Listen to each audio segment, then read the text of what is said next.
오늘 11월 7일 금요일 새벽기도 말씀은 갈라디아서 5장 22절의 말씀 중심으로 해서 성령의 열매 첫 번째 무엇을 위한 열매인가 라는 제목을 가지고 우리가 함께 은혜를 받도록 하겠습니다. 우리가 성령을 받았다 할 때에 성령을 받은 증거가 무엇인가 여러 가지가 많이 있습니다. 그런데 오늘 말씀하신 내용은 사도 바울이 이 갈라디아 성도들에게 성령을 받은 구체적인 열매를 가르쳐주고 있습니다. 열매가 없는 그러한 것은 잘못된 것이죠. 그래서 우리가 이 사람이 과연 성령을 받았는가, 성령을 받지 않고 그렇게 하는 것은 그 사람의 열매를 보면은 알 수가 있습니다. 오늘 우리가 성령의 열매에 대해서 말씀을 들을 터인데 여러분이 이미 잘 알고 있는 말씀이지만은 어떤 관계인가? 이 성령의 열매 안에는 관계성이 있어요. 관계성. 그래서 오늘 9가지 열매 중에서 5가지 열매를 보면서 이 5가지 열매는 어떤 관계를 위해서 성령의 열매가 이루어지는가? 여기에 대한 말씀을 우리가 받도록 하겠습니다. 가장 먼저 성령의 열매는 사랑이죠. 그죠? 사랑. 이 사랑은 하나님과 사람을 향한 관계의 열매입니다. 하나님을 사랑하고 사람을 사랑하는 이 관계의 열매입니다. 사랑이 있는 사람은 하나님을 온전히 사랑하죠. 그게 바로 하나님과의 관계를 말하고 있습니다. 그리고 또 사랑이 있는 사람은 사람을 또 사랑하게 되어 있습니다. 하나님께서 새 계명을 주신 가운데에서 가장 첫 번째 계명이 뭡니까? 하나님을 먼저 사랑하라고 했죠. 그죠? 마음을 다하고 목숨을 다하고 힘을 다하여서 주 너의 하나님을 사랑하라라고 말을 하지 않았습니까? 하나님을 사랑할 수 있는 것은 어떤 자기 힘으로 사랑할 수 있는 게 아닙니다. 여러분, 사람의 힘으로 사랑하고 어떤 다른 것으로 사랑하는 사람은 시간이 지나가면서 하나님을 온전히 사랑하지 않습니다. 또 사람을 사랑하는 것도 마찬가지입니다. 사랑에는 여러 가지가 있잖아요. 그죠? 남녀 간의 그런 에로스 사랑이 있고 또 친구 간의 필레오의 사랑이 있고 그죠? 여러 가지의 다양한 부모의 사랑도 있고 다양한 사랑이 있지만은 하나님의 사랑은 영원하잖아요. 그죠? 하나님을 사랑하고 그 사랑을 가지고 있으면은 사람을 계속적으로 사랑할 수가 있습니다. 그래서 우리가 항상 사랑의 열매가 있다고 하면은 하나님을 먼저 온전히 사랑을 하게 되어 있고 그 다음에 사람과의 관계도 역시 언제나 사랑을 하게 되어 있습니다. 그것이 정상적인 성령을 받은 사람입니다. 그런데 성령을 받지 못한 사람은 하나님을 사랑한다 하면서도 사람을 사랑하지 않습니다. 그건 잘못된 거죠. 그죠? 성령은 하나님을 사랑하고 또 사람도 사랑하는 것이 정상적인 것입니다. 그래서 그 사람이 정말 성령을 받았는가 보면은 하나님을 사랑하면서 사람을 정말 사랑한다고 하면은 이 사람은 성령을 받은 사람이고 성령으로 모든 것을 하고 있구나. 이것이 증명이 될 수 있다는 것이겠죠. 자, 두 번째는 뭡니까? 희락이죠. 기쁨이죠. 그죠? 이 희락은 자기와의 관계입니다. 자기에 대한 열매입니다. 자기에 대한 열매. 자기 속에 성령이 역사를 하는지, 성령을 역사를 하지 않는지, 자기 속에 기쁨이 있는지 없는지 살펴봐야 됩니다. 성령으로 거듭난 자가 들어갈 이 천국은 기쁨이 넘치는 천국이 아니겠습니까? 성령은 희락의 기쁨의 영입니다. 내 안에 성령이 있다고 하면은 정상적인 기쁨이 있습니다. 내가 분명히 성령을 받았다 하면서도 마음에 자꾸 기쁨이 없고 슬픔이 계속되고 이건 잘못된 거예요. 물론 우리가 죄에 대해서 슬퍼하면서 회개하는 것과는 다릅니다. 회개를 하고 나면은 기쁘다고 했죠. 그죠? 죄 사함을 받으면 기쁨이 정상이에요. 그러니까 우리가 성령을 딱 받게 되면은 내 안에 슬픔이 있고 내 안에 아픔이 있고 내 안에 다양한 미움이 있다 할지라도요. 사랑을 하게 돼 있고요. 결국에는 내 마음에 이 기쁨이 회복이 되어 있는 것이 정상이라는 거죠. 그래서 여러분들이 예배를 드리고 기도하고 하나님의 일을 할 때 여러분 마음속에 기쁨이 있다고 하면은 여러분들은 항상 성령의 열매를 거두고 살아가는 사람이에요. 그러나 여러분이 미안하지만은 아무리 여러분이 뭐 기도 열심히 하고 또 내가 성령 받았다, 나는 은혜 받았다 한다 할지라도 여러분들이 마음속에 기쁨이 있지 못하고 슬픔이 있고 미움이 있고 이런 게 있다고 하면은 그것은 성령을 받은 것이 아니라 반대, 악령을 받은 거예요. 악령을. 예. 그러니까 본인이 악령에 붙잡혀 있는 것도 모르고 나는 성령으로 받았다. 이 잘못된 것이죠.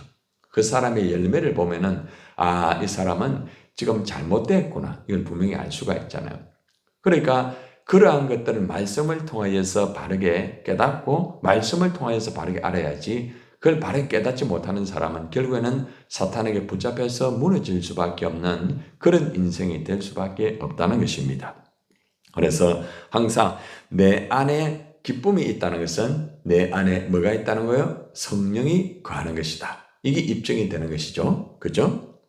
자, 그 다음에 이제 세 번째 열매는 이제 사람과의 관계를 말하고 있습니다. 사람과의 관계. 세 번째 뭡니까? 화평입니다. 화평. 성령을 받은 사람은 사람과 사람과의 화평이 있습니다. 그런데 반대로 악령을 받은 사람은 성령이 아닌 반대죠. 그죠? 사람과의 관계가 화평이 없어요. 항상 다툼이고 분열이고 이것이 바로 사탄의 역사라는 것이죠. 화평은 항상 성령이 따라간다. 성령이 가는 곳에는 화평이 있다. 십자가는 화평이에요. 화평. 예수님이 화평을 위해서 이 땅에 오셨잖아요. 하나님과 화평을 위해서 오셨고 그리고 또 사람과의 화평을 위해서 이 땅에 오셔가지고 예수님이 십자가에 죽으셔가지고 화평을 이루셨습니다. 그래서 십자가에서 이루신 그 화평을 우리에게 주시려고 성령을 보내주신 거예요. 그래서 우리가 성령을 받음으로써 어떻게 됩니까? 하나님과 화평이 되는 거예요. 그렇죠? 그리고 또 사람과의 관계도 화평이 되는 거예요. 우리가 성령 받기 전에는 내가 예를 들어서 미워하는 사람, 싫어하는 사람 굉장히 힘들어요. 그런데 성령을 받으면 달라지게 됩니다. 성령을 받으면 화평이 이루어지게 되는 거죠. 성령이 자연적으로 하게끔 만드는 거예요. 그죠? 그러므로 앞에서 말했죠? 화평이 되니까 내 마음에 뭐가 있어요? 기쁨이 있는 거죠. 그죠? 사랑을 하고. 그러니까 지금 이 성령의 열매는 하나의 어떤 그 안에 똑같은 것으로 딱 묶여 있는 거예요. 네. 다 같이 있는 같이 따로따로 분리가 아니에요. 사랑을 하게 돼 있으면은 기쁨이 따라오게 돼 있고요. 기쁨이 있는 사람은 화평이 따라오게 돼 있습니다. 따로따로 아닙니다. 사랑을 한다면서 화평이 없으면 이건 잘못된 사랑이에요. 그죠? 내 안에 기쁨이 있다고 하면서 사랑을 하지 않는 것도 잘못된 거예요. 이건 다 연결되는 거예요. 연결. 따로따로가 아니에요. 나는 사랑은 하는데 화평은 안 된다. 아니에요. 그건 잘못된 사랑이에요. 그러니까 자기의 기준을 가지고 자기 원칙을 가지고 사랑하는 것이지 그건 사랑하는 게 아니에요. 사랑하는 것은 기쁨이 있게 돼 있고 기쁨이 있는 곳에는 화평이 따라가는 것이 이게 정상적인 성령을 받은 사람이다. 그러나 비정상적으로 자기의 어떤 감정과 자기의 기준을 가지고 자기의 원칙을 가지고 나는 성령 받았다 성령 받았다 하는 사람은 사랑을 하는 것 같은데 기쁨이 없어요. 기쁨이 있는 것 같은데 화평이 없어요. 이게 바로 특징이라는 거죠. 그래서 성령은 반드시 관계를 통하여서 나타난다. 이것을 분명히 알아야 됩니다. 하나님과 사람과의 관계, 또 자기 소유의 관계, 또 사람과의 관계. 자, 세 가지 봤죠? 자, 그 다음에 네 번째 열매입니다. 오래 참음. 오래 참음 뭘까요? 자기와 상대의 관계입니다. 자기와 상대의 관계. 인내라는 것은 자기 안에도 있지만 상대에게도 관계가 되는 거죠. 그죠? 성령을 받게 되면은 오래 참게 되어 있습니다. 성령을 받게 되면은 아무리 힘들고 어려워도 하나님의 약속을 믿고 하나님의 때가 되면은 반드시 풀린다. 이게 확실한 거예요. 그죠? 성경 속의 흐름을 보면은 성령을 받아가지고 오래 참아가지고 역사가 이루어지는 부분들이 굉장히 많습니다. 너무너무 많아요. 예를 들어가지고 뭐 창세기부터 보세요. 창세기 때에 선악과를 따먹었잖아요. 그죠? 그리고 죄를 범하였잖아요. 그게 끝난 것 같았지만은 하나님은 인내하죠. 그죠? 그리고 그들에게 가죽 옷을 입혀줍니다. 그때부터 예수 그리스도가 시작이 되잖아요. 그죠? 그러면서 하나님의 역사가 이루어지게 되는 거죠. 그러면서 쭉 지나가면은 출애굽기가 보면은 이제 6월절이 나오잖아요. 6월절. 6월절이 이루어지기 전에 그냥 이루어집니까? 10가지 재앙이 이루어질 때까지 뭐가 필요합니까? 인내가 필요합니다. 그죠? 자, 출애굽을 했습니다. 출애굽하고 끝났습니까? 아니잖아요. 40년의 기간이 필요했어요. 왜요? 죄 때문에 그렇거든요. 그 기간이 지나니까 하나님 역사가 이루어졌잖아요. 그죠? 계속적으로 레위기, 민수기, 신명기 가면은 하나님과의 제사의 제도에서 거기에도 인내가 다 포함되어 있습니다. 그 다음에 왕국의 시대로 가보면은 전부 다 인내가 필요해요. 네. 그래서 우리가 보면은 인내라는 것은 창세기부터 요한계시록까지, 요한계시록의 인내는 뭡니까? 다시 오실 예수님이에요. 그죠? 인내해야 됩니다. 기다려야 됩니다. 그죠? 그러니까 우리가 이 성령의 열매 인내는 창세기부터 계시록까지 계속되고 있는 거예요. 그리고 우리가 인내를 하지 못하면 무너지는 거예요. 인내는 굉장히 중요한 거예요. 그죠?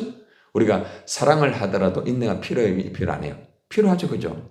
기쁨도 역시 똑같아요. 인내가 필요해요. 화평도 인내가 필요해요. 그죠? 이게 지금 연결이 계속되는 거예요. 자, 이제 마지막 열매를 한번 봅시다. 마지막은 뭐예요? 5번째, 자비입니다. 자비. 불쌍히 여기는 것. 이것은 사람을 향한 열매입니다. 상대를 향한 열매. 성령을 받으면은 아주 이 자비가 자동적으로 됩니다. 자비라는 단어는 친절함이라는 단어거든요. 연약한 사람을 향하여서 불쌍히 여깁니다. 그냥 저 사람은 연약하구나 불쌍히 여기는. 성령을 받으면은 부족한 사람, 좀 잘못한 사람, 그런 사람을 보면은 그냥 불쌍히 여겨지는 거예요. 이게 성령의 역사입니다. 하나님께서 우리를 불쌍히 여김으로 그죠? 우리가 하나님의 자비를 통하여서 구원받고 하나님의 자가 되었잖아요. 이 자비 역시도 똑같아요. 창세기부터 쭉 보면은 다 거기 전부 다 있어요. 그죠? 가죽 옷을 입히는 그것도 하나님 자비 아닙니까? 그죠? 출애굽 그것도 하나님의 자비로 되는 거잖아요. 40년 동안의 광야에서 끝나버려야 되는데 하나님의 자비로 그죠? 다시 이겨나가도록 하였잖아요. 하나님의 제사 전부 다 자비입니다. 자비로서 다 이루어지는 거예요. 왕국의 시대 전부 자비잖아요. 그죠? 죄로 말미암아 왕국이 다 무너졌지만은 하나님이 예루살렘의 왕국을 다시 어떻게 합니까? 다 세우잖아요. 그죠? 모든 것들이 자비가 필요해요. 자비. 그죠? 다시 오실 예수님. 예수님 왜 오십니까? 자비가 있으니까 오시는 거예요. 그죠?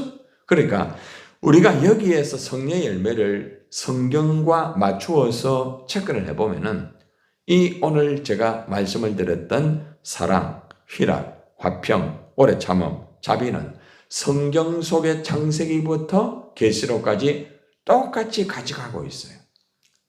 전부 따로가 아니에요. 가만히 보세요. 창세기 1장부터 보세요. 사랑 그 안에 다 있습니다. 그죠? 희락 있죠? 화평 있죠? 그죠? 오래 참음, 자비 전부 다 있습니다. 그렇기 때문에 우리가 성령을 우리가 받았다고 하면은 이 5가지 열매는 분명하게 있어야 된다. 그러나 성령을 받지 못한 사람은 이 5가지 열매가 없다. 이겁니다. 그리고 5가지 열매는 따로따로가 아니다. 사랑을 하는 사람은 반드시 기쁨이 있고, 기쁨이 있는 사람은 화평을 하게 돼 있고, 화평하는 사람은 오래 가는 거예요. 인내하는 거예요. 그리고 인내하는 사람은 항상 자비가 함께 간다는 것입니다. 자, 이것이 성령과 열매와 관계성을 오늘 말씀을 들었습니다. 그래서 우리가 성령 받았다 하면서 관계성이 잘못된 사람은 성령 받은 것이 아닙니다. 100% 정확한 거예요. 예. 그렇기 때문에 우리가 먼저, 내가 먼저요. 내가 성령을 받고 지금 이 관계성에서 내가 사랑을 가지고 희락을 가지고 화평을 가지고 오래 참음을 가지고 자비를 가지고 내가 살고 있는가 돌아볼 필요가 있습니다. 물론 이런 것은 있습니다. 완벽하게 이 5가지가 완전히 다 이루어지고 있는가? 그렇지는 못하잖아요. 그죠? 우리가 때로는 사랑을 하지만은 가끔 가다가 미움이 있어요, 없어요? 있을 때 있잖아요. 그죠? 또 우리가 가끔 가다가 기뻐하지만은 슬픔이 있어요, 없어요? 있죠, 그죠? 또 우리가 보통 이제 화평하지만은 이상하게 막 상대하고 그죠? 막 그냥 만나기 힘들고 화평이 어려울 때 있잖아요. 또 우리가 오래 참기는 참는데 어느 날 어떻게 됩니까? 막 이게 올라와가 오래 못 참고 그냥 화를 내버리고 이럴 때 있잖아요. 또 자비. 분명히 내가 그 사람을 불쌍히 여겼는데 어느 순간에 그죠? 불쌍히 여기지 않는 게 있어요, 없어요? 있죠? 자, 그러면 이 문제는 어떻게 되느냐? 그래서 따라해보세요. 성령은 ing다. ing가 뭡니까? 계속 진행형이에요. 그러니까 사랑은 현재 진행형이 돼야 돼. 알겠습니까? 그러니까 과거 완료형이 아닙니다. 성경 속에 끝난 사랑이 아닙니다. 성경 속의 사랑은 현재 우리에게 역사합니다. 무엇을 통하여? 성령을 통하여. 그죠? 그러니까 성령이 내게 있으면은 성경 속의 사랑이 지금 나를 통하여 어떻게 됩니까? ing가 되는 거예요. 그죠? 이해가 되죠? 오늘 성령이 내게 있으면은 두 번째 기쁨이 성경 속에서 끝나는 게 아니고 내 안에서 이루어지게 되는 거죠. 세 번째 화평도 마찬가지예요. 오늘 나에게 성령이 역사하면은 성경 속의 화평, 요셉의 그 14년 동안 그 화평, 그죠? 나름대로 인내, 이게 나를 통해 이루어지는 거예요. 그죠? 예. 그러니까 우리가 성경을 똑바로 알아야 돼요. 성경 속의 사건은 나와 아무 상관이 없는 사건으로 끝나는 사람 많습니다. 그죠? 기계적으로. 그래서 여러분들이 항상 성경 속에 있는 하나님의 말씀이 내 속에서 이루어지고 현재 진행이 되고 있는가 이것을 살펴봐야 됩니다. 그래서 오늘 우리가 이 결론을 맺으면서 여러분이 이미 다 알고 있는 말씀이지만은 좀 색다르게 여러분 오늘 말씀을 들었을 거예요. 아, 그렇구나. 성령의 이 5가지 열매는 관계성이구나. 관계성에서 무너지면은 이건 성령의 역사가 아니구나. 그리고 성경 속에 이 성령의 5가지 열매는 현재 내가 성령을 받아야만 5가지 열매가 내 삶 속에서 ing, 계속해서 진행이 되는 것이구나. 오늘도 성령을 통하여서 여러분들이 사랑을 하고 기뻐하고 화평하며 인내하며 자비하시기를 주님의 이름으로 축원합니다.